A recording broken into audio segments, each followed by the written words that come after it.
The blade was already at Zephyr Vyrkos's throat, when Camille Whitlock stepped forward and said the words that no one in the history of the Vampire Court had ever expected a human to say, "I choose him." The great hall of the Obsidian Court fell silent in a way that felt geological, as though the very stones of the underground palace had stopped breathing. 300 vampires in formal regalia, white-haired and pale-skinned and ancient, beyond reckoning, turned their collective gaze onto the young human woman standing in the center of the ritual circle. She was wearing paint-stained jeans and a grey sweater, her dark hair loose around her shoulders, a smudge of cobalt blue still visible on her left wrist. She looked like she had walked out of an art studio and stumbled into the end of the world, which, in a sense, she had the vampire holding the blade against Zephyr's throat was named Valdric Mourne, and he was smiling with the particular satisfaction of someone who had arranged everything precisely as he intended. He was ancient, silver-eyed, dressed in a coat that cost more than most human apartments, and he had been waiting for this moment for over 2 centuries. The choosing right was supposed to be a formality. The unclaimed guard was supposed to remain unchosen. That was the blood law, unbroken since the founding of the court. No one ever chose the unchosen guard. It was not merely tradition. It was the structural cornerstone of Valdric's power, because Zephyr Vyrkos, standing there with alabaster skin and white hair pulled back and silver eyes, that had never once shown fear even with a blade at his throat, was the last living heir of the Vyrkos bloodline. And if someone chose him, if someone formally claimed him as their bonded protector under the ancient rite, then the blood law that Valdric had spent 200 years engineering would unravel in a single breath. Camille had not known any of that when she arrived at the Obsidian Court 4 months ago. She had known only that she had been commissioned to paint the court's portrait gallery, a task that the vampire Lord Sereveth had offered her through a gallery owner in Chicago who had connections she had never bothered to question. She had been 24, brilliant, broke, and in possession of a portfolio that gallery owners called once in a generation, and that paid her rent approximately never. The commission had been enormous, life-changing. She had said yes without understanding what she was walking into, but she understood now. She understood because of him. "The human does not comprehend what she is invoking," Valdric said, and his voice was the kind of voice that made chandeliers want to stop swinging, smooth, cold, dangerous with restraint. "The choosing right requires a blood covenant. It binds the chosen guard to the chooser's service until death. A human life is a candle flame, girl. You would be committing an immortal to a span of decades. I know what the right requires," Camille said. Her voice was steady. This was one of the things that people underestimated about Camille Whitlock, the way her voice stayed level when the rest of her was quietly terrified. She had learned it young, growing up in a household where showing fear only invited more of what created it. She had turned that steadiness into armor. "I have spent 4 months in this court. I have read the blood codex. I know the right." A murmur moved through the assembled court like wind over water. Zephyr had not moved. The blade was still at his throat. His silver eyes had found her face, and there was something in them that was not quite disbelief and not quite hope, and was somehow both at once. In all the months she had spent in this court, in all the hours she had spent watching him stand at his post and learning the architecture of his stillness, and eventually, carefully, coming to know him in the stolen conversations that happened in the corridor outside the portrait gallery. At 2 in the morning, She had never once seen him look like this. Like something in him was cracking open. "Lower your blade, Valdric," said the court's ruling lord, Sereveth, from the high chair at the room's far end. Sereveth was old enough that his voice carried authority, the way gravity weight effortlessly. Universally, he had golden eyes, which was rare even among vampires, and he looked at Valdric with an expression that suggested he had been waiting for this exact moment longer than anyone knew. "The human has invoked the right. It is binding by law, even yours." Valdric's smile did not waver, but his eyes went flat. He lowered the blade slowly, and Zephyr stepped forward, and the court watched with the held breath of something that was about to change forever. Zephyr walked toward Camille, and the crowd parted for him not because they respected him, she had learned, but because they feared what he was. The unchosen guard. The one no one had ever dared to claim, because claiming him would have meant confronting Valdric, and confronting Valdric was something 300 immortals had apparently decided was not worth the trouble. Camille had decided it was worth the trouble.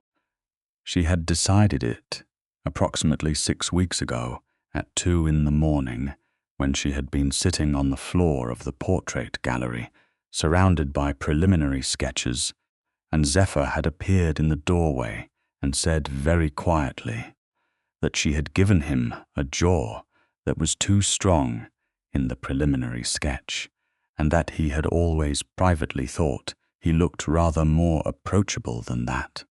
It was the first joke he had ever made in her presence.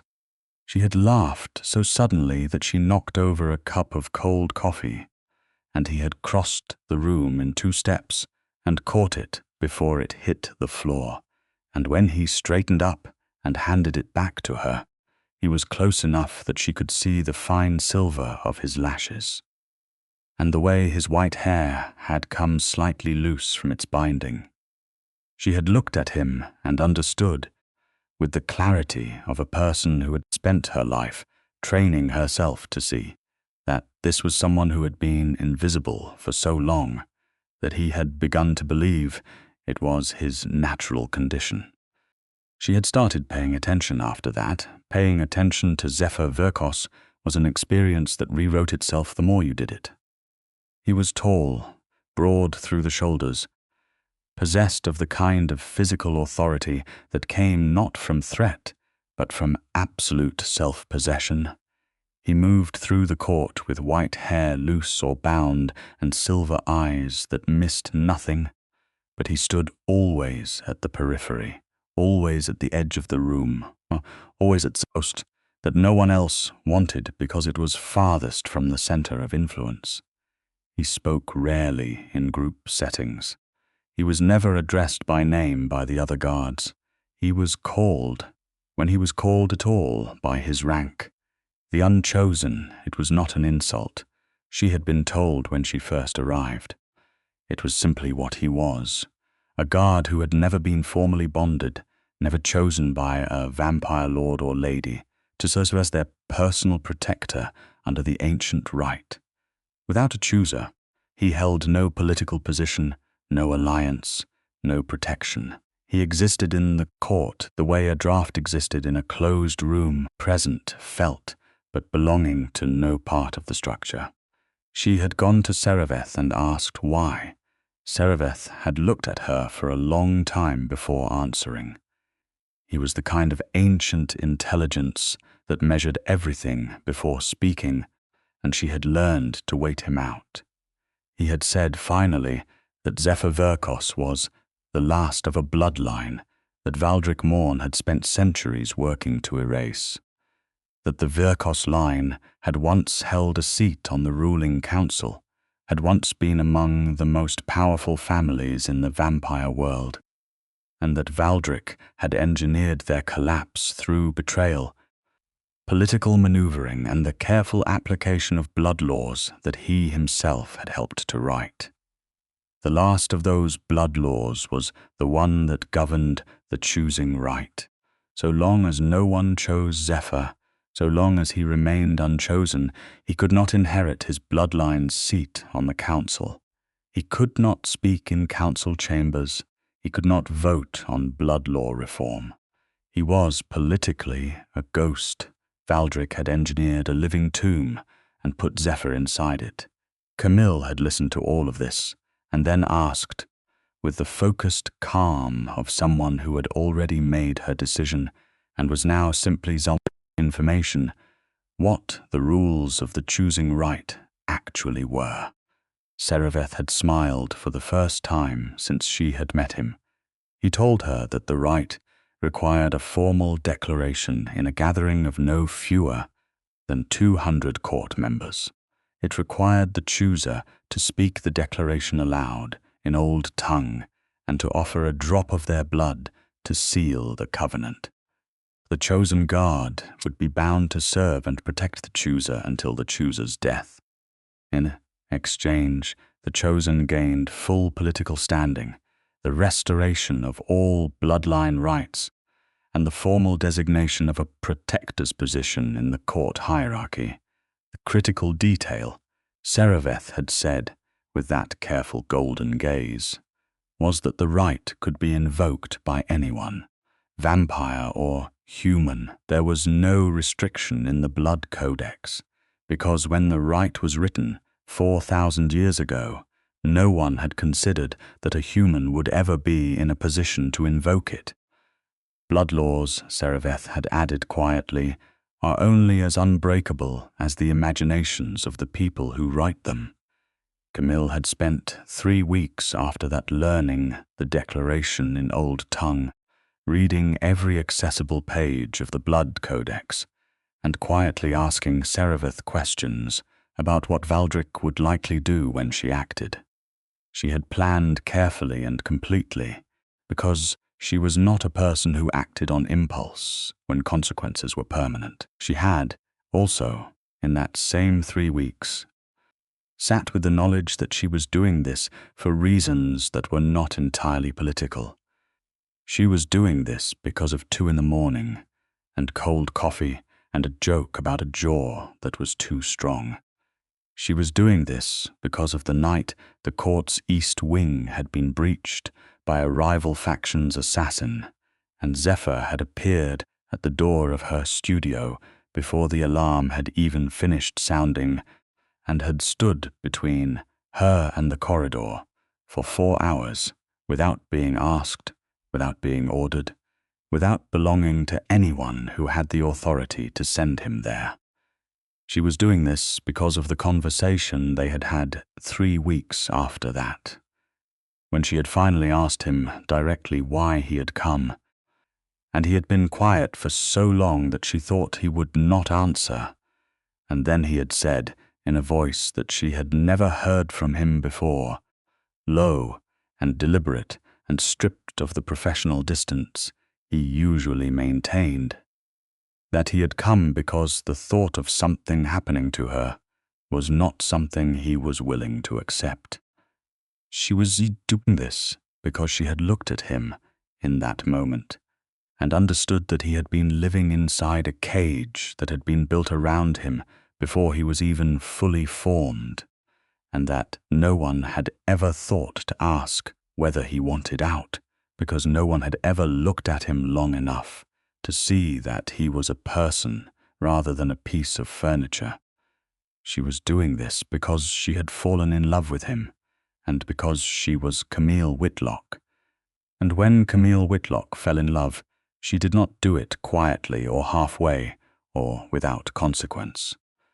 Now he was standing in front of her in the great hall of the Obsidian Court, and his silver eyes were doing that thing they did when he was trying to process something his centuries of experience had not prepared him for, a kind of careful, assessing stillness that she had learned to read as the external manifestation of something happening very fast on the inside.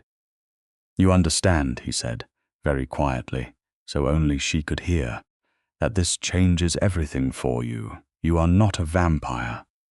You cannot be granted immortality by this rite. You are binding a guard who will outlive you by thousands of years." "I know," she said. "You understand that Valdric will not simply accept this. He will come for you.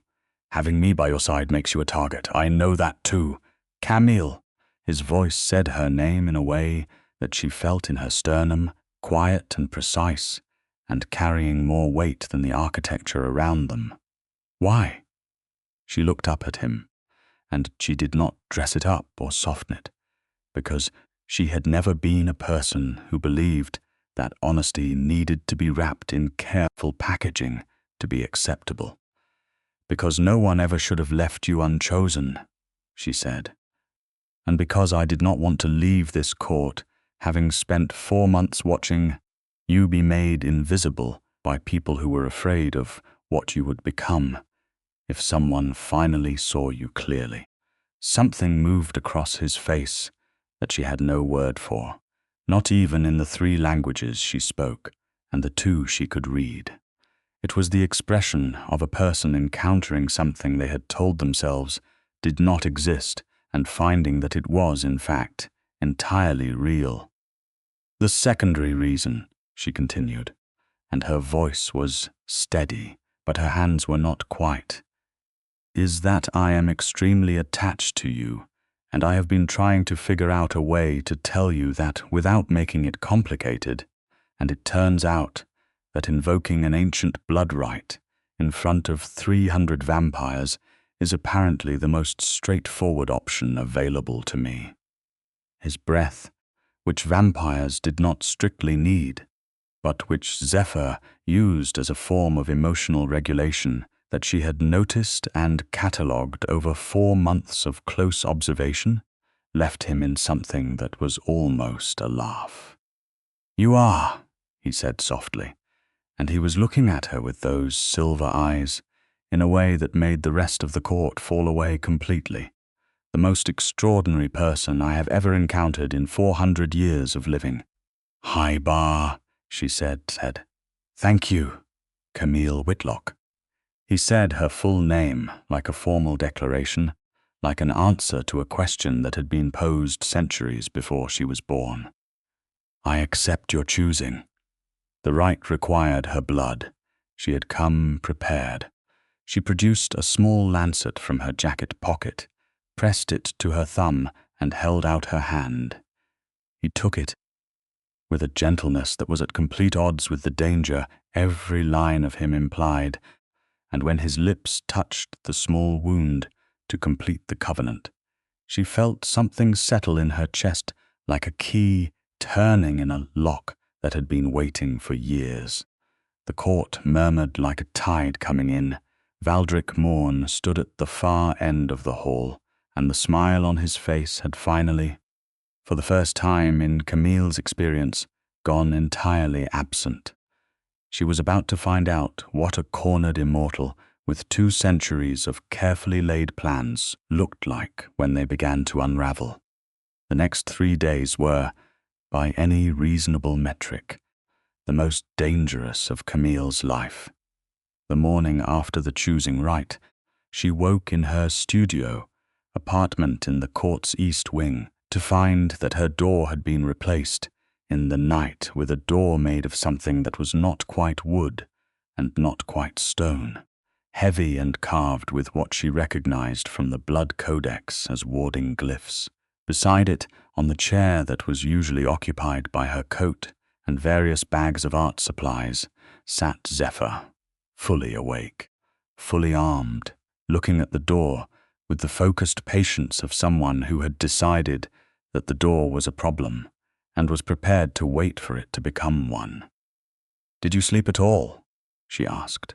"I don't need to sleep the way you do," he said. 4 hours is sufficient.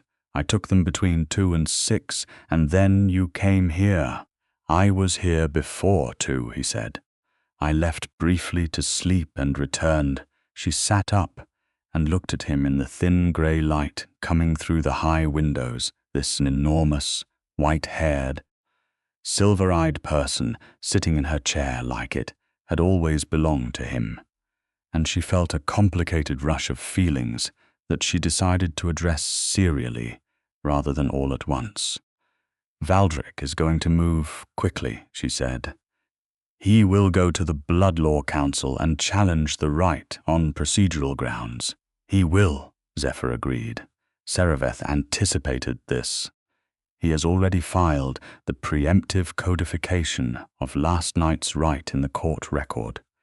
It will be significantly harder to challenge a recorded rite than an unrecorded one. Valdric will need to find a procedural gap in the codex that Sereveth missed. Will he find one? Zephyr's silver eyes came to her face. "Valdric is the most thorough legal mind in the vampire world," he said. "He may find something. However, he is also now operating under time pressure for the first time in 2 centuries, which is not a condition he has much experience with. People make errors under time pressure, even very old people, especially very old people," Zephyr said. "They forget what it feels like." She dressed, and he turned his back without being asked, which she noted and appreciated. She made coffee on the small single-cup machine that she had brought with her from Chicago because she had correctly anticipated that vampire courts did not prioritize coffee infrastructure, and she made 2 cups out of habit before remembering and then making a second anyway and leaving it on the table beside him because she liked the idea of him having it even if he would not drink it. He looked at the cup for a moment. He picked it up. He drank it. She decided not to make anything of that. They went to see Sereveth together, and the walk through the court's corridors was a different experience than it had been the day before.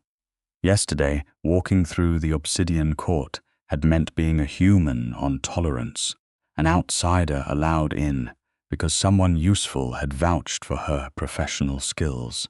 Today, it meant walking beside Zephyr Vyrkos and Zephyr Vyrkos in the corridors of the Obsidian Court the morning after choosing right was something else entirely.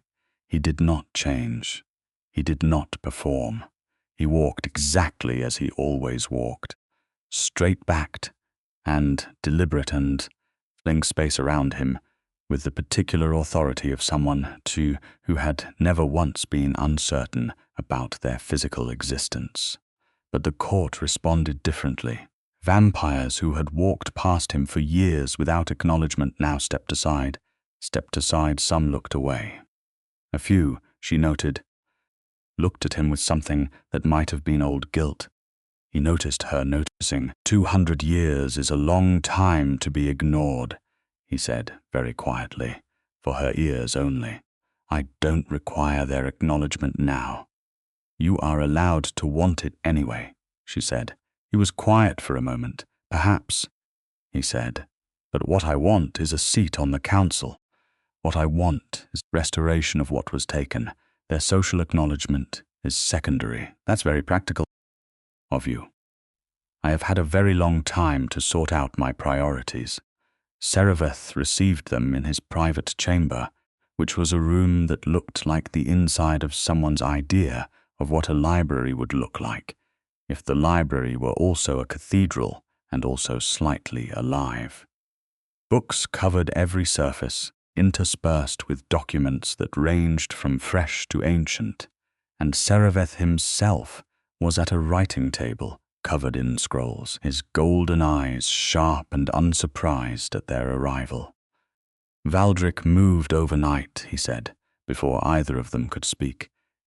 "He filed a challenge with the Archival Council at approximately 4 this morning, citing a provision in the 4th Codex that restricts the invocation of the choosing right to persons with a formal residence affiliation within the court." Camille felt something cold move through her. "I was commissioned by the court," she said carefully. "Does that not constitute affiliation?" "That is the question the Archival Council is currently evaluating," Sereveth said. "However, I anticipated this line of attack approximately 6 weeks ago which is why I had the commissioning contract redrawn and refiled as a residency covenant rather than a service agreement. He looked at her. You have been legally a resident of the Obsidian Court since the day you arrived. Valdric's challenge she let out will fail. However, Sereveth continued, and his voice shifted into a register that made both Camille and Zephyr go still. Valdric's challenge is not his primary strategy. It is a distraction. He filed it to occupy our attention while his real move happens elsewhere. Where? Zephyr asked. Chicago, Sereveth said. The word landed in the room like a stone in still water. Camille understood immediately. Chicago was where her studio was, where her work was stored, where her friend Marcus ran the gallery that had first connected her with the court commission, where her life, the life she had built with careful years and insufficient sleep, and a level of stubborn determination that had occasionally alarmed people who cared about her, existed independently of everything she had walked into when she came to the Obsidian Court. Valdric was going to threaten her life outside these walls, because inside these walls, with the rite completed and Sereveth's protection in place, she was significantly harder to reach. Marcus, she said. Already contacted, Sereveth said. One of my people reached him an hour ago.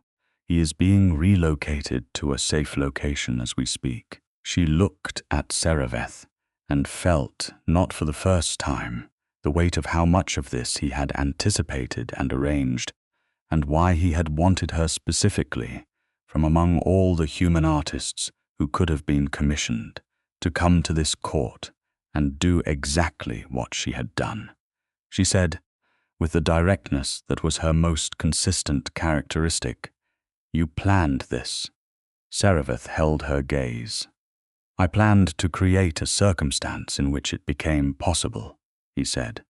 "What happened within that circumstance was entirely your choice. I did not manufacture your feelings or your decision. I simply opened a door." "Why?" she asked. "Why not challenge Valdric directly? You are the ruling lord of this court. You have authority. He does not. Valdric has spent 200 years placing allies in every position of formal authority within the court hierarchy." Sereveth said quietly, "A direct challenge from me would create a civil division within the court that would take decades to resolve, and would likely result in Zephyr's death in the chaos. I needed something Valdric could not block with legal maneuvering or political alliance. I needed a human with no court allegiances, no political debt, and a genuinely unmanipulated reason to invoke the right." He paused. "You provided all of those things, and you did so entirely on your own terms." "You gambled on me," she said. "I made an informed assessment of your character," he said. "There is a difference." She thought about that for a long moment. She looked at Zephyr. He was watching her with that careful, still attention that she had come to recognize as his version of emotional engagement, a deep, thorough, unhurried quality of focus that made you feel, when it was directed at you, like you were the only thing in the room worth looking at. "Are you angry?" he asked her. "Not Sereveth, her." "No," she said, and was surprised to find that it was true. "I made my own choice. Whatever the context, it was mine." She paused. "I'm going to be furious about it later when there is time, but right now, no." Something warm moved through his silver eyes.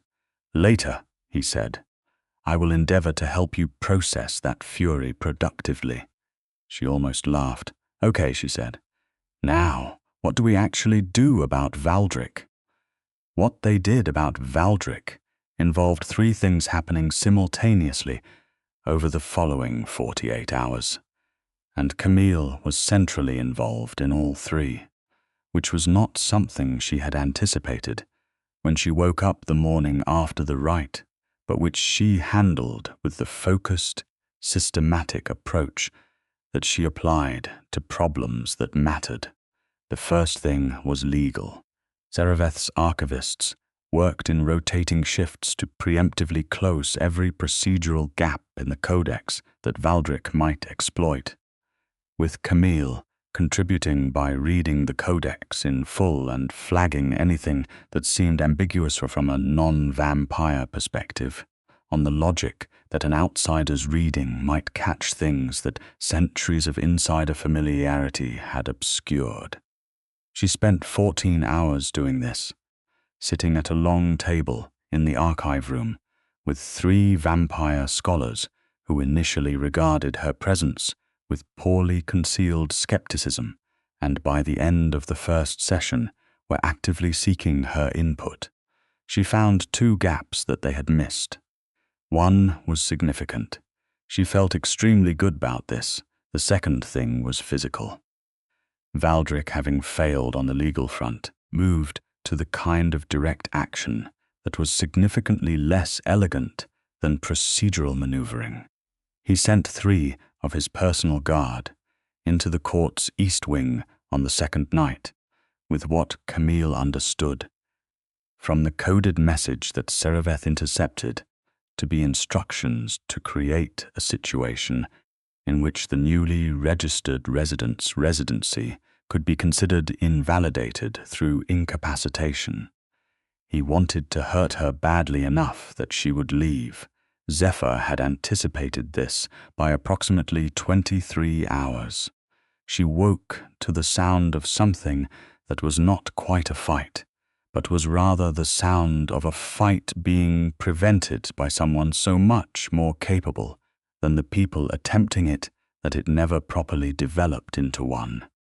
When she opened the door of her studio, she found Zephyr in the corridor outside, with 3 of Valdric's guard face down on the floor, and an expression on his face that was calm in the specific way that natural disaster is calm when it has finished being active. "Are you hurt?" he asked, turning to her immediately. "I was asleep," she said. "Good." He turned back to the 3 guards. "Go back to Valdric," he said to them, with a quiet that was somehow louder than shouting, "and tell him that what he attempted tonight has been logged with the Archival Council, and will be treated as an act of aggression against a registered resident under court protection. Tell him that the next attempt will be treated as a declaration of open conflict, and that I will respond accordingly." The 3 guards left with a speed that suggested they understood the message perfectly. Camille looked at the empty corridor, and then at Zephyr, and felt, in the aftermath of the adrenaline, a shaky gratitude that she did not try to suppress or minimize. "Thank you," she said. "You do not need to thank me," he said. "This is my function." "It is not," she said. "Your function is not to stand guard outside my door all night because someone is trying to hurt me to get to you. That is not a function. That is you, caring about what happens to me." He was quiet for a moment. "Yes," he said, "it is." She reached out and put her hand on his arm, which was the first deliberate touch she had initiated since the blood covenant. And she felt him go very still in the way that something large and powerful goes still when it encounters something that is not a threat, but that it does not know how to process. "I care about what happens to you too," she said. "I want you to know that, not as part of the right, just as a fact about me that I would like you to have." He looked at her hand on his arm for a long moment, and then looked at her face, and she watched something shift in those silver eyes, something deep and slow like a tide turning, something that she thought had probably been building for longer than she had been in the court. "Camille," he said. "Yes." "When this is over," he said carefully, "I would like to talk to you about certain things." "What kind of things?" "Things that are not appropriate to discuss in a corridor at 3 in the morning immediately following a security incident," he said. "Things that require better circumstances." She smiled. She could not help it. "Okay," she said, "I will hold you to that." The third thing was the most important, and it was Zephyr who identified the strategy. On the second morning after the rite, he came to her with Sereveth and a woman she had not met before, a vampire named Thessaly, who was small and dark-eyed and spoke in a voice like quiet thunder, and who held, it turned out, the position of blood law arbiter for the court. The blood law arbiter was an independent judicial role, appointed not by the ruling lord, but by the court's own long-standing legal tradition, and their rulings on matters of blood law interpretation superseded even Sereveth's authority in their specific domain. Thessaly had in her hand a document. She laid it on the table and explained it in precise, unhurried terms. What it said, in language that 4,000 years of legal tradition had carefully preserved, was that the Vyrkos bloodline's seat on the ruling council had never been formally dissolved. It had been suspended through a provision in the Fourth Codex that Valdric had written and filed, which cited an obscure clause about bloodline continuity requiring a formally bonded member within the court hierarchy. Since Zephyr had never been formally bonded, the provision had held. Since Zephyr was now formally chosen and bonded, the provision no longer applied. The suspension was automatically lifted. Zephyr Vyrkos, as of the moment the choosing rite was completed, held a seat on the ruling council of the Obsidian Court. Valdric could not challenge this. He could not maneuver around it. He could not delay it or erode it or quietly bury it. The restoration of the bloodline's seat was a direct mechanical consequence of the blood law he himself had written and turned against him by the exact thing he had spent 2 centuries preventing.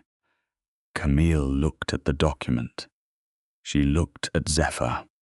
The expression on his face was something she stored away carefully in the part of her mind that she used for things too significant to lose. It was not triumph. It was not relief. Exactly. It was something unquieter than either of those, something that had waited a very long time to be allowed to exist, and was now carefully, in the privacy of its own reality, beginning to. "The council convenes tomorrow morning," Thessaly said, "at which point the seat will be formally occupied, and no procedural challenge will be available to Valdric on any outstanding matter. He will be legally constrained from all further action against either of you. And if he acts outside legal constraint," Zephyr asked. "Then he acts against the court itself," Sereveth said, "and I will deal with him as the ruling lord of this court, deals with those who act against it." The weight in his golden eyes suggested that Valdric's 200 years of careful positioning had not made him immune to what Sereveth was capable of, merely temporarily inconvenient. He knows this. He will not cross that line. In the end, Valdric did not cross that line. What he did instead was arrive at the council chamber the following morning in full formal regalia, silver-eyed and immaculate, and possessed of the bearing of someone who had decided that what had happened was simply a new variable to incorporate rather than a defeat to acknowledge. He took his seat at the council table and looked across it at Zephyr, who took the Vyrkos seat with the same absolute self-possession with which he did everything, and nothing of what passed between them was visible on either face.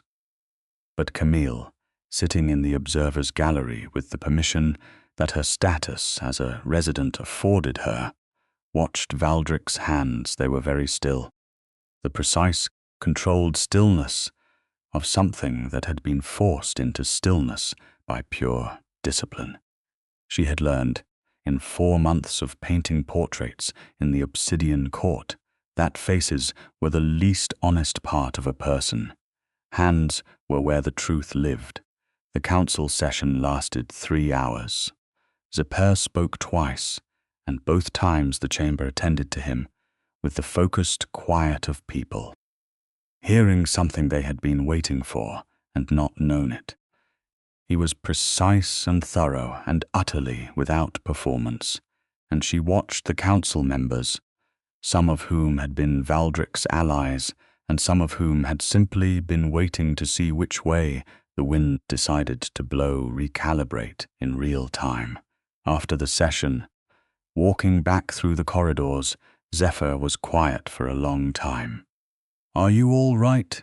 she asked. "I have been waiting for that room for 400 years, he said. She let that sit for a moment.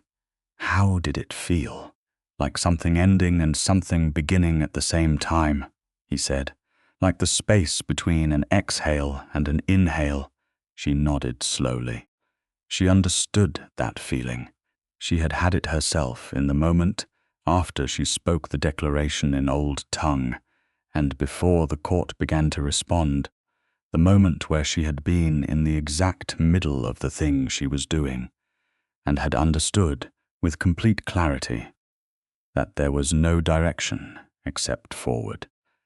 They stopped in the corridor outside the portrait gallery, because that was where they always stopped, the place where every conversation that mattered had happened between them, and she turned to him and said, "You mentioned better circumstances."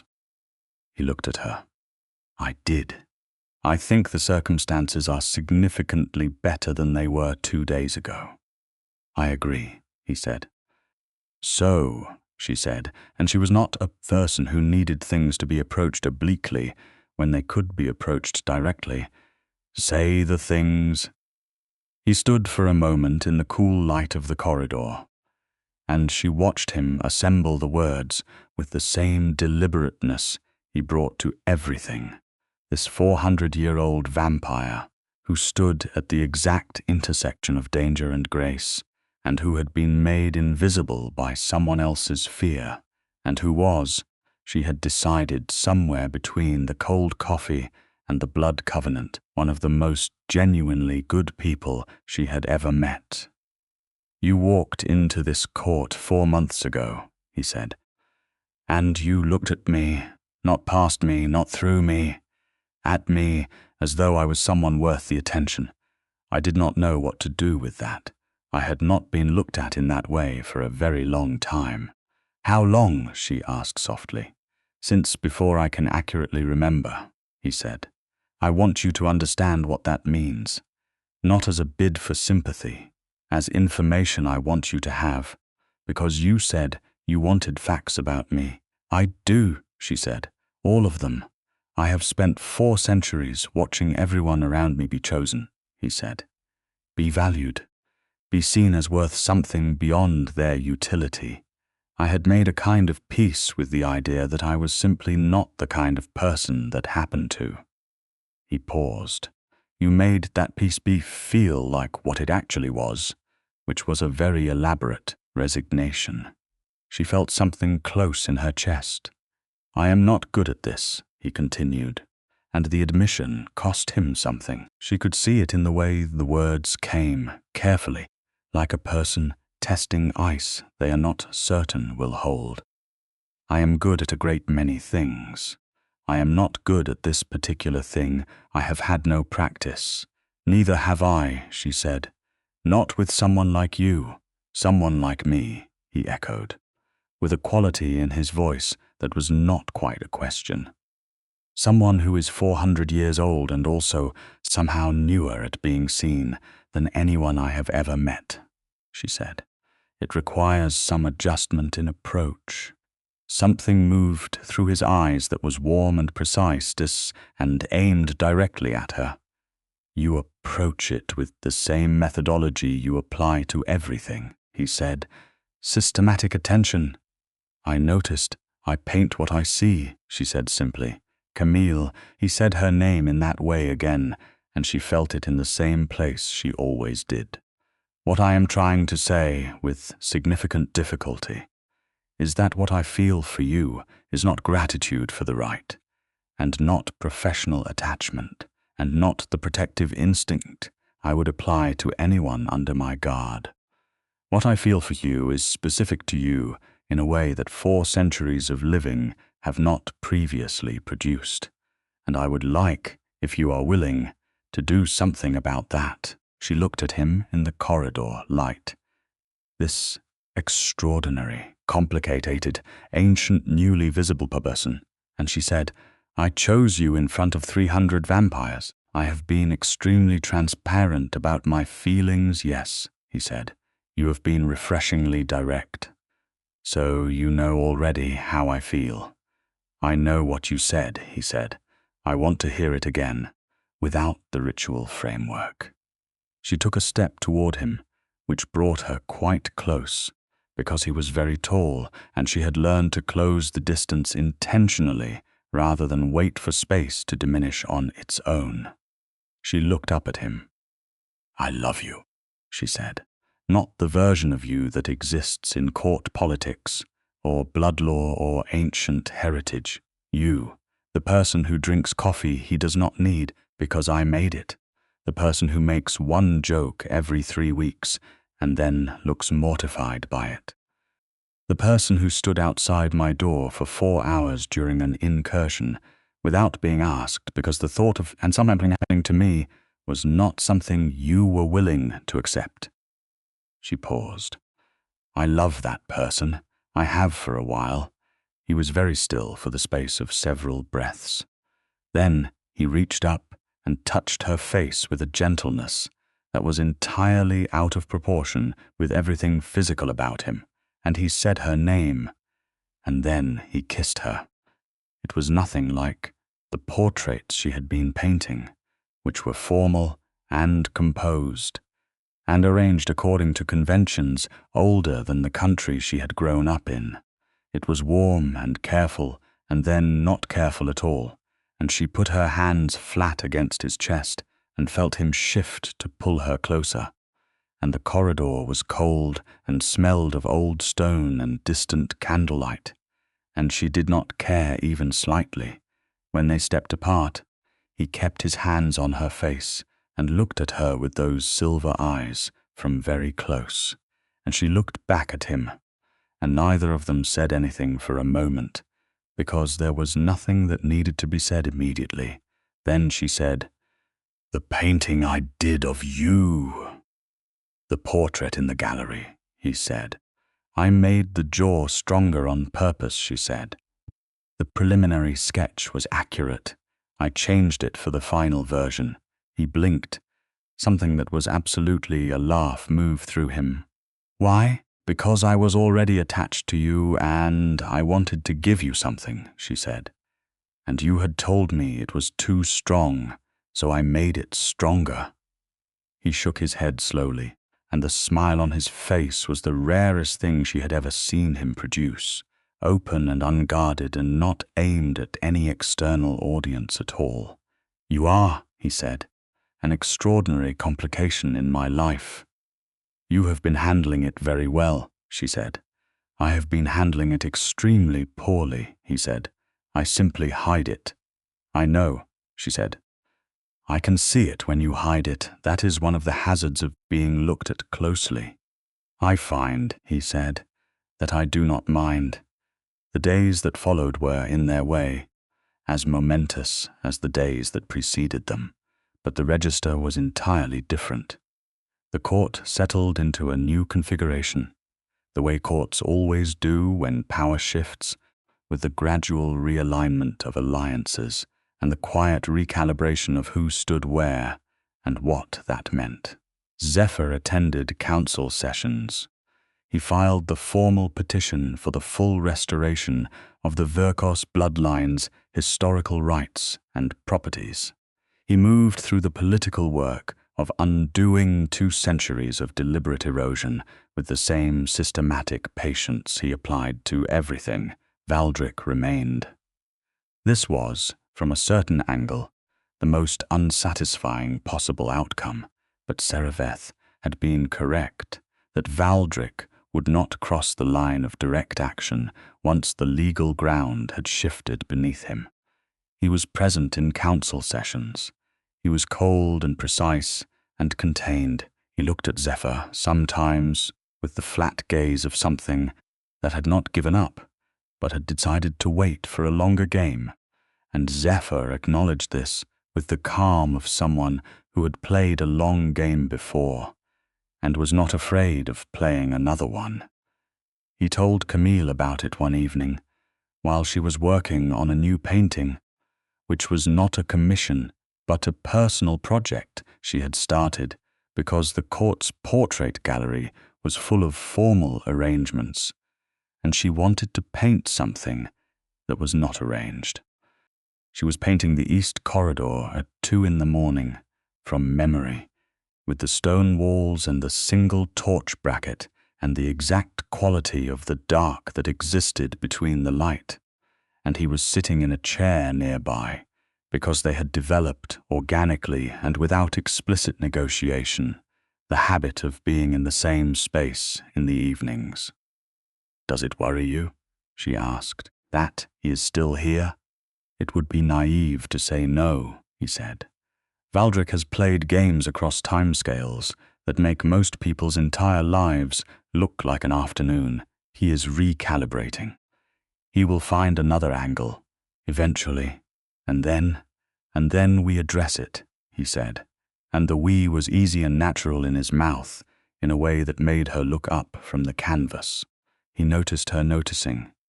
"I have never had a "we" before," he said, after a moment, "in the context of meaning a person rather than a collective." "What does it feel like?" she asked. "Like having a weight I did not know I was carrying suddenly redistribute," he said. "More stable, counterintuitively easier." She set down her brush. "Zephyr, yes.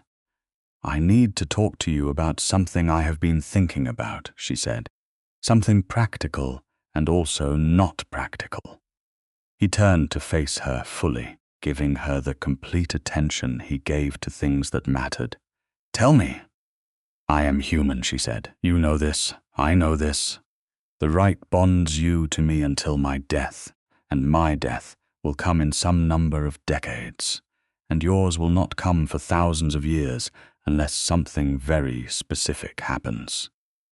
This is a factual condition of what we are." She folded her hands in her lap. "I need to know whether that is something you can live with, not just accept as a condition of the right, but actually live with, because I cannot bear the idea of you spending 400 more years carrying something heavy that you could have been freed from." He was quiet for a long time, the kind of quiet that meant he was genuinely thinking, rather than preparing a reassuring response, and she had learned to wait for this particular quiet because what came out of it was always the real thing. "I have been alive for 400 years, he said finally, "and in all of that time, the most alive I have felt has been in the past 4 months. Not because of the right, or the politics, or the restoration of what was taken, because of you. The way you look at things, the way you think, the way you make coffee and leave the second cup on the table, because the gesture matters to you, even if the recipient does not strictly require it." He paused. "If what I have with you is decades rather than centuries, then those decades will have been the most fully lived portion of my existence. I would not trade them for an easier arithmetic." She looked at him and did not try to manage the fact that her eyes were filling, because she had also learned that some things did not need to be managed. "Okay," she said. "However," he said, and his voice shifted slightly, "I want you to know that there are paths I intend to pursue. There are very old texts that suggest the possibility of an extended life covenant, separate from the right, which some vampires have historically offered to their bonded humans. It is not common, and the mechanisms are not fully understood, and I do not want to promise you anything I cannot yet verify, but I intend to research it thoroughly." She stared at him. "You have already been researching it." He held her gaze. "For approximately 3 weeks," he said. since slightly before you invoked the rite." She laughed, and it was the kind of laugh that comes out of a place that is also made of other things. Relief and love and a kind of wonder at a person who had decided to do the thoughtful thing before she had even asked him to. "Of course you have," she said. 3 weeks ago you were still officially unchosen, and you were already trying to figure out how to keep me safe in the long term. I had decided by then, he said simply, that keeping you safe was a priority that did not require official designation. She went to him then, closing the distance across the studio floor, and she sat beside him and leaned against his shoulder, and he put his arm around her with the careful certainty of someone who had thought about this before doing it, and had decided it was exactly right. And the torchlight moved on the walls of the east wing of the Obsidian Court. "Tell me about the Vyrkos bloodline," she said. "Tell me about what it was before." He was quiet for a moment, and she felt the quality of the quiet change from the considering kind to the personal kind, the one where old things were being handled gently in the mind before being brought out. "It was old," he said. "My bloodline is one of the 6 founding lines of the court. We held a seat from the beginning. We were arbiters, historically. The bloodline had a tradition of producing people who were good at seeing situations clearly and finding equitable resolution. That was our function in the court structure. That is still you," she said. "I suppose it is," he said. "I had not thought of it that way. As inheritance rather than simply personality. 4 centuries of being invisible did not erase it," she said. "It just had no formal channel. You are still exactly what your bloodline was meant to produce. You have just been doing it without the seat." He was quiet for a moment. "Camille, yes. You are going to make a very unexpected and very significant mark on this court," he said. "Not because of the right or the politics, simply because of the way you think.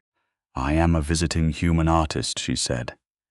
"You are a registered resident of the Obsidian Court who identified 2 procedural gaps in the blood codex that 3 ancient scholars missed," he said, "and who convinced Thessaly, the most skeptical legal mind in this court, that her perspective was worth seeking. Thessaly has spoken to me 3 times since the council session about making your archival consultation role formal." She lifted her head. "Is that an option?" "Evidently," he said. "If you wanted it." She considered this, looking at the east corridor painting on her easel, at the dark stone and the particular light and the 2 coffee cups that she had painted into the lower right corner, almost out of frame, as the kind of private notation that only she would understand. "Chicago," she said. "My studio, my work, both are compatible with a formal role here," he said. "Archival consultation does not require permanent residency. It requires periodic presence and the willingness to engage with the codex when relevant questions arise." "And you?" she asked. "The council requires presence here," he said.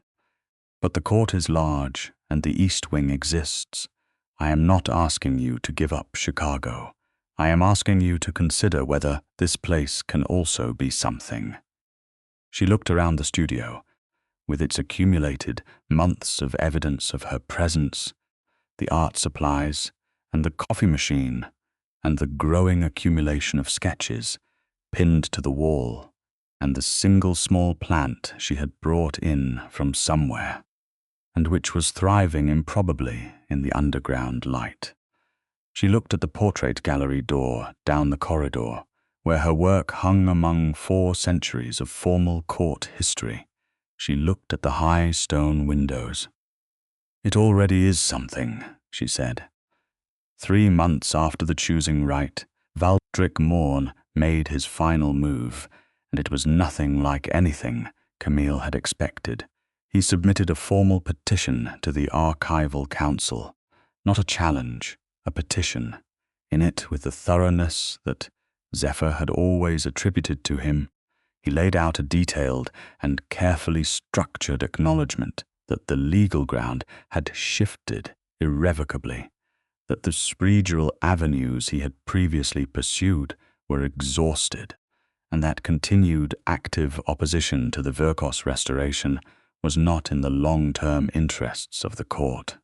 He proposed, instead, a formal treaty of coexistence between the Mourne and Vyrkos bloodlines, to be ratified by the full council and to include specific provisions about the distribution of archival oversight responsibilities. He was not conceding defeat. He was doing something more dangerous than that. He was adapting. Zephyr read the petition in the archive room, with Camille and Sereveth both present, and was quiet for a long time after he finished. He is placing himself within the new structure rather than outside it, he said. He is calculating that cooperation is more advantageous than continued opposition. Is he right? Camille asked. Tactically, yes, Zephyr said. A continuing conflict with Valdric would consume significant court resources and attention, and produce uncertain outcomes. A formal treaty creates a known constraint set. Do you trust it? She asked. I trust that Valdric will honor the treaty precisely as long as violating it is more costly than maintaining it, he said. That is not trust in the ordinary sense, but it is a reliable prediction of behavior. Is that enough? He looked at her. For court politics, it is often all there is. They took the treaty to the full council. It passed with a majority that reflected the realignment Camille had been watching over 3 months. The Mourne and Vyrkos lines would share archival oversight responsibility. Valdric would retain his existing council seat and influence within defined domains. Zephyr would hold the Vyrkos seat and the political standing that came with it permanently and irrevocably. Afterwards, in the corridor outside the council chamber, Valdric passed them. He looked at Zephyr with those flat silver eyes, and then, briefly, at Camille, and he said nothing. But something in the set of his face was different, and she recognized it, because she had felt it herself once in a different context, a very long time ago. It was the expression of someone who had been outmaneuvered by a variable they had never thought to account for, and was still privately trying to understand how. She said nothing back. There was nothing that needed to be said. Zephyr's hand found hers, and they walked in the other direction. 6 months after Camille Whitlock had walked into the Obsidian Court, with a commission and a portfolio and no idea what she was walking into, she sat in the portrait gallery at 2 a.m, because some things become so deeply habitual that they are essentially structural, and she looked at the portraits she had painted. The formal ones were finished, lined up in their gilded frames, technically perfect and compositionally balanced, and doing exactly what formal portraits were supposed to do, which was to represent the subject according to the conventions that history and tradition demanded. She had done them well. She was proud of them. But the painting that she kept coming back to was not a commission. It was the one she had done from memory, the east corridor at 2 a.m, with the cold stone and the torchlight and the 2 cups in the corner. She had hung it at the far end of the gallery, slightly off-center, not trying to be a formal court portrait, but simply to be true. She heard footsteps in the corridor and did not turn around because she knew them. Zephyr came to stand beside her, and they both looked at the painting. You put 2 cups, he said. I did. One of them is always empty, he said. In the painting, you can see the steam in the full one. The steam means it just arrived, she said. It has not been there long enough to cool. Someone just put it down. You, he said. I, she agreed. And the empty one, he said. Was there first? She said. Already finished. Already there. He was quiet for a moment, looking at it. It is the most accurate portrait in this gallery, he said. She looked at him. Of what? Of what happened, he said. Of how it started. He turned to face her, and his silver eyes in the gallery light were the color of starlight through water, and he said, I want to show you something. He led her not back toward the east wing, but down through a part of the court she had not been in before. A deeper level where the stone was older, and the light came from sources she could not fully identify. He brought her to a room that was not the archive and not the council chamber, and not anything she had seen in her time here. It was a room that was clearly very old, and had been, equally clearly, not entered in a significant span of time. The Vyrkos family rooms, he said. Locked when the bloodline lost its seat, restored by the archival council last month. She looked around. Stone walls, old furniture still covered with cloth, windows that looked onto an interior courtyard she had not known existed, open to a sky that was just becoming faintly grey with pre-dawn. They cannot be lived in yet, he said. They need significant work, but they are restored. They are legally mine again. He paused. They are ours, if you want that. She turned to him. I have been researching the extended life covenant, he said. The archivists found the relevant texts. The mechanism exists. It is rare, and it is not without cost, and it requires a formal agreement that is separate from the rite, that we enter into as ourselves and not as guard and chosen, but simply as two people who have decided. He held her gaze. I am not asking you to decide tonight. I am asking you to know that the option exists, that I want it, if you want it. That I am not going to let the arithmetic of our different natures be something that separates us if there is a way through it.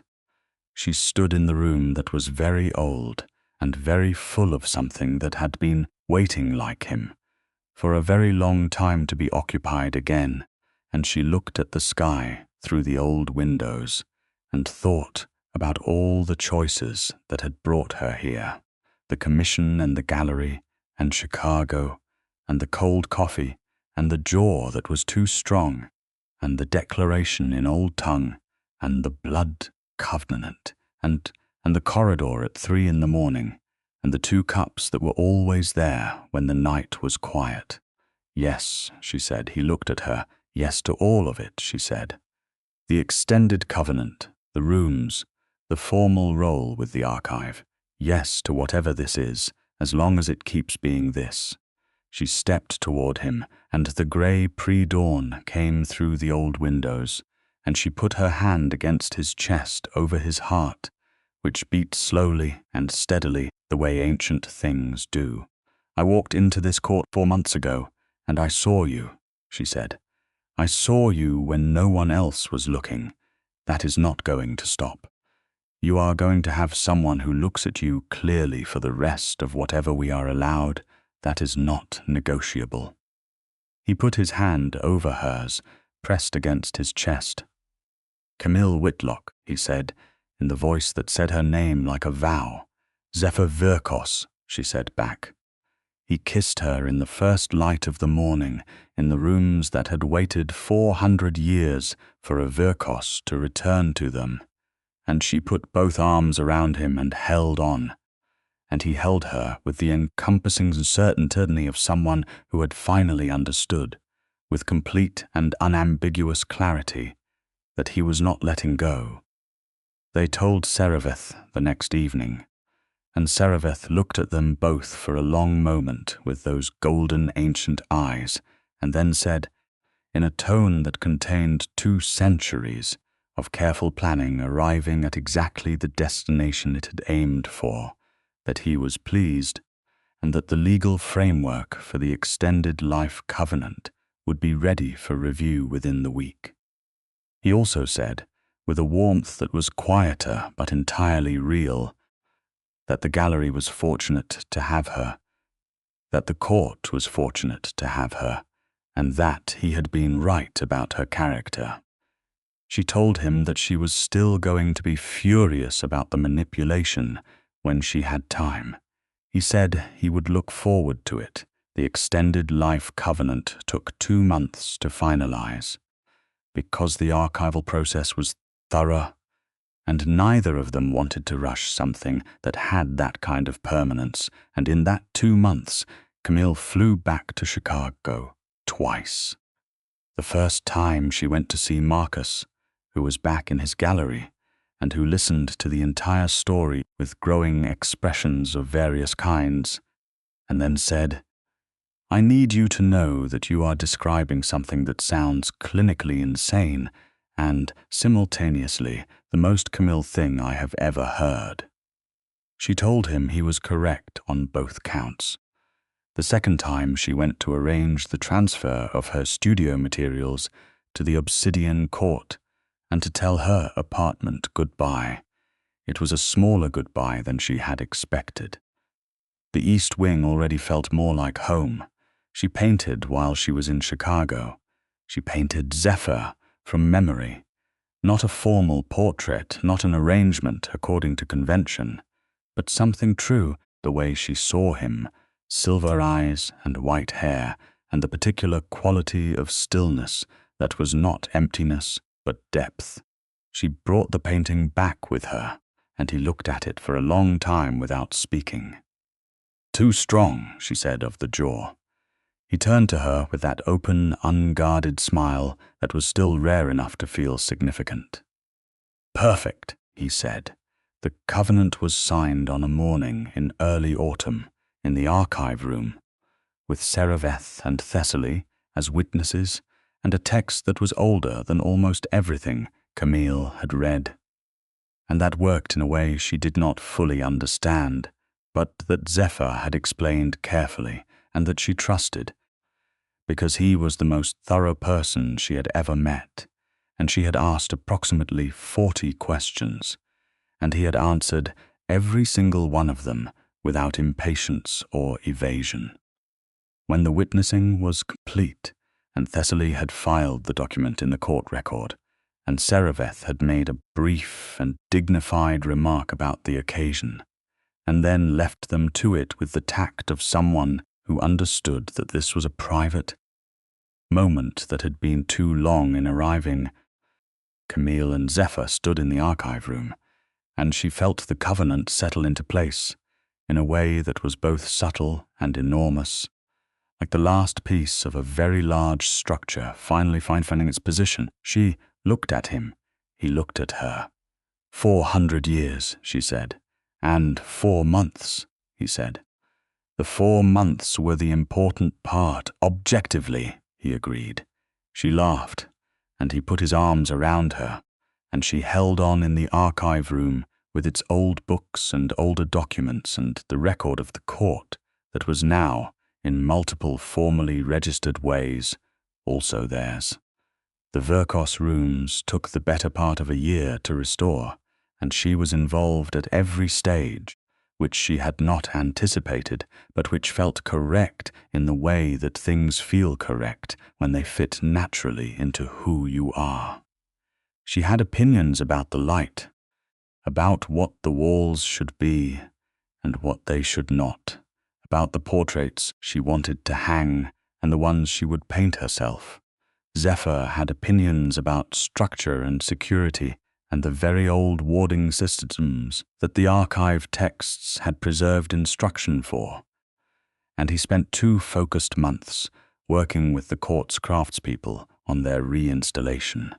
It was, in its own way, one of the most satisfying things she had witnessed him do.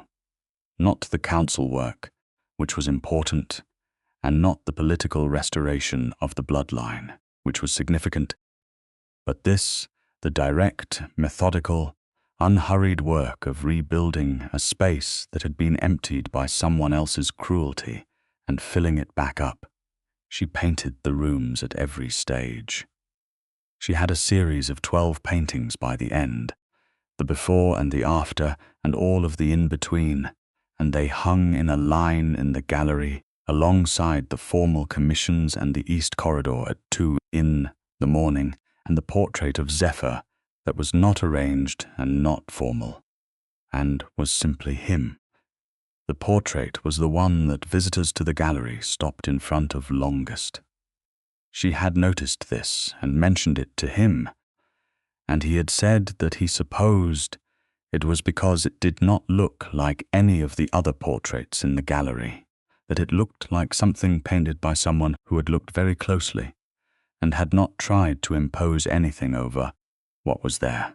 He had said, "That is just how I paint." He had said, "I know, that is what makes the difference." There came a night, a full year after the choosing rite, when the court held its formal recognition of the Vyrkos bloodline's restoration. It was a ceremony that the archival tradition required, and that Sereveth had arranged with the kind of attention to detail that suggested he had been planning it for longer than he admitted to, which was, at this point, exactly what Camille had come to expect of him. The great hall was full of court members in formal regalia, white-haired and ancient and arranged according to the hierarchies of a world that was thousands of years old and that she had come to understand in the past year as something that was not fundamentally different from the human world in the ways that mattered, full of politics and history and people doing their best within the constraints of what they were and what they had been given.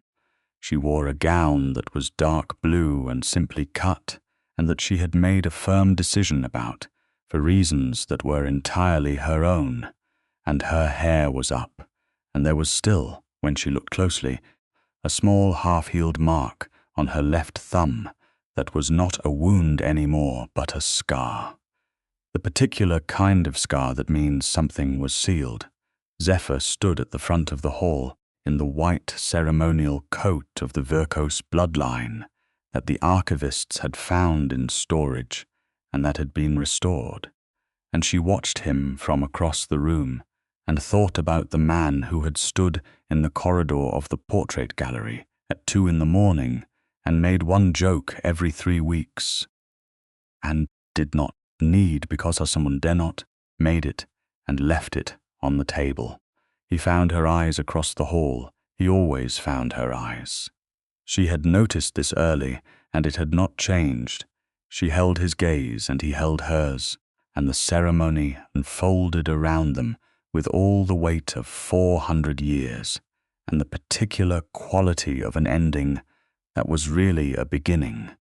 And she thought about Chicago and cold coffee and a commission she had taken without understanding what she was walking into, and she thought that some of the most significant things in a person's life arrive looking like something else.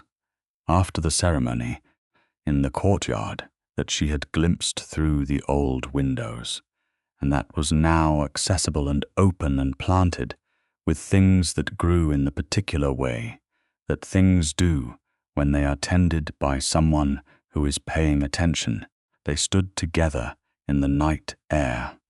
The sky above the concealed entrance to the Obsidian Court was full of city light. The diffuse orange glow of Chicago at night filtered down through the shaft of air that connected the underground court to the world above. "Chicago," she said. "Still there," he said. "I know." She leaned against him, and he put his arm around her, easy and habitual and entirely certain. "Sometimes I forget it is just up there. Going on without me, do you miss it?" he asked. She considered this honestly, the way she considered everything. "I miss Marcus," she said. "I miss certain specific restaurants. I miss the lake in winter when the ice forms in strange patterns." She paused. "I do not miss my life there the way I expected to. I think I had been waiting for something for a long time without knowing what I was waiting for." "And now?" he said. She looked up at him, this person who was ancient and dangerous and gentle and damaged by history and restored by choice, this person who had been invisible for 4 centuries and who was now permanently and irrevocably seen. She looked at him the way she always looked at him, closely and without imposition, letting what was there be exactly what it was. "Now I am exactly where I am supposed to be," she said. He pressed his lips to her temple, and she closed her eyes, and the city moved above them like the world going about its business, and the court settled around them with the quiet of something that had finally found its shape, and the night was full of the small sounds of a living place at rest. Somewhere in the gallery, the east corridor painting hung in the warm gallery light, the 2 cups in the corner, one full with steam rising and one already empty, both of them there, both of them part of the same moment, the same space, the same truth about how something begins, not with a plan or a strategy or a carefully arranged commission, with a person who looks at another person and sees, with complete and unadorned clarity, exactly who they are. Camille Whitlock had walked into the Obsidian Court with paint-stained jeans and a portfolio, and she had looked at the unchosen guard, and she had not looked away, and Zephyr Vyrkos, who had been made invisible by someone else's fear for 400 years, had been chosen finally and completely and without reservation by the one person who had simply decided to see him clearly and found that what was there was worth every consequence that followed.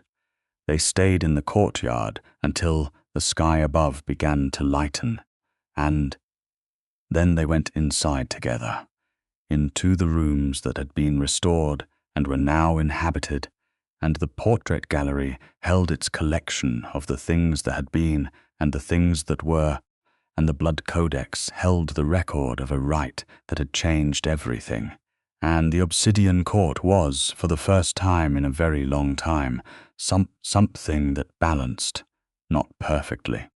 Nothing is perfect, but true, which is, in the end, the thing that matters, and the thing that holds, and the thing that no one can take from you once it has been sealed. In old tongue, the word for chosen and the word for seen are the same. Camille had not known this when she spoke the declaration. She had learned it afterward, in the archive, when she was working her way through the blood codex with the 3 vampire scholars who had stopped being skeptical and started being genuinely collaborative. She had told Zephyr, and he had looked at her for a long moment, and then he had said that he had known this, that every vampire knew it, that it was considered the foundational principle of the rite.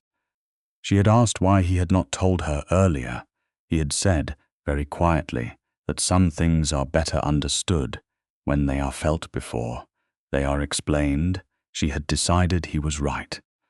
She had also decided that she was going to put the old tongue word in the painting that she had been planning, the one that was not finished yet, the one that would hang in the Vyrkos rooms above the fireplace, that had been restored and that burned every night, now with the steady, unhurried persistence of something that intends to keep going. It would be the last thing painted in the gallery by Camille Whitlock, resident artist and archival consultant of the Obsidian Court, and it would say, in the oldest language that the vampire world possessed, the single word that meant both: chosen, seen, the same thing, in the end, always the same thing.